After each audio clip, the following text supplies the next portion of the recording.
Welcome to the intermediate value theorem. So the intermediate value theorem says if f of x, or f, is continuous,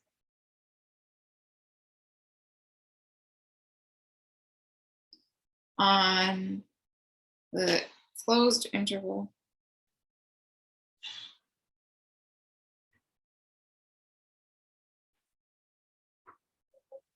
a, b.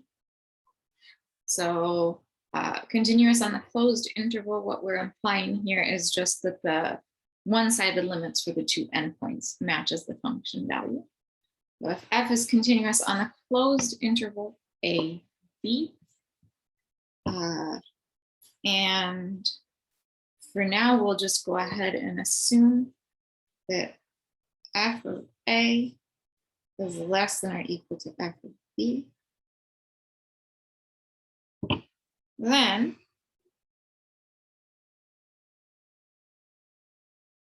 for every value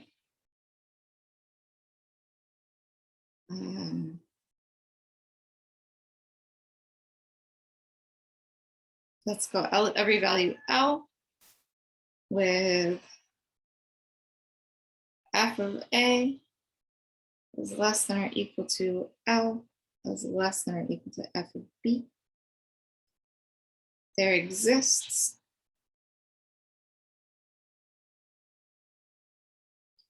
some C with a is less than or equal to C is less than or equal to B, such that f of C equals L. So in other words, if we have some graph, and here is my A and B, and let's say that f of A is here and f of B is here. If I pick any y value, I can pick any y value between those two, whichever one I want. So let's say we pick a y value here. In order for our function to be continuous, to connect those 2 points, it's going to have to cross that blue line at some point. So no matter what the function does, somewhere it'll still have to cross that blue line. So we can find some value C that hits that blue line, that hits where the function has a y value of our target L. So again, that blue line was at L. So this is sort of the idea behind the intermediate value theorem. So we can use the intermediate value theorem to kind of show some silly things, but it can certainly be useful. So in this case, we're going to use the intermediate value theorem to show that there exists some C between 9 and 16, such that square root of C equals pi. So let's go ahead and consider the square root function.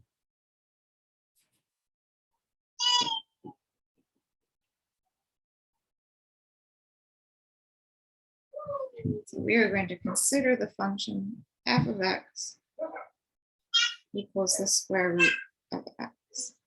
Now we are especially interested in values between 9 and 16, so we are just going to focus on that target.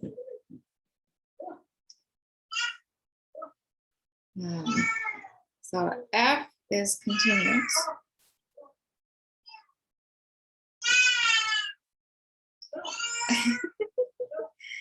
on the closed interval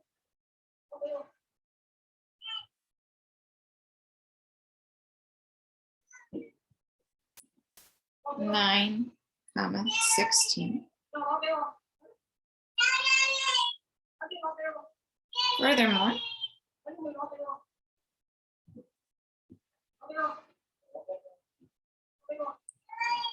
f of 9 is the square root of 9, which is 3.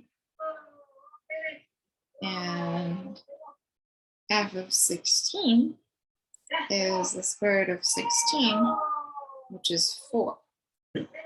Now pi is 3.14 blah, blah, blah. That falls between 3 and 4.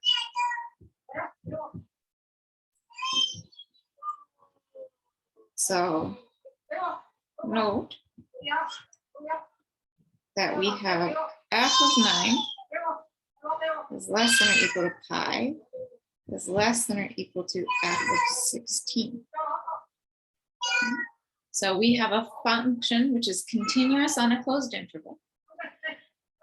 We have the function value of the first point is less than or equal to the function value of the last point, and pi lands in between. So then by the intermediate value theorem,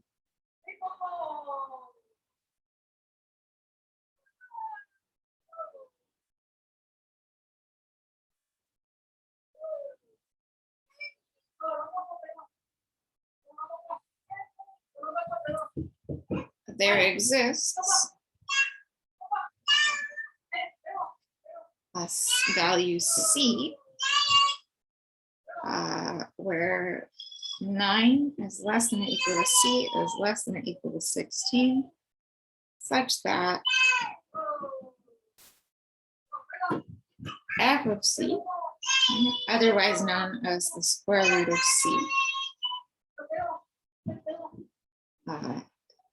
is equal to our target pi. So this is using the intermediate value theorem. We can show that there is some number such that the square root of c equals pi, and that number, or this number that we know exists, there is at least a number that lands between 9 and 16.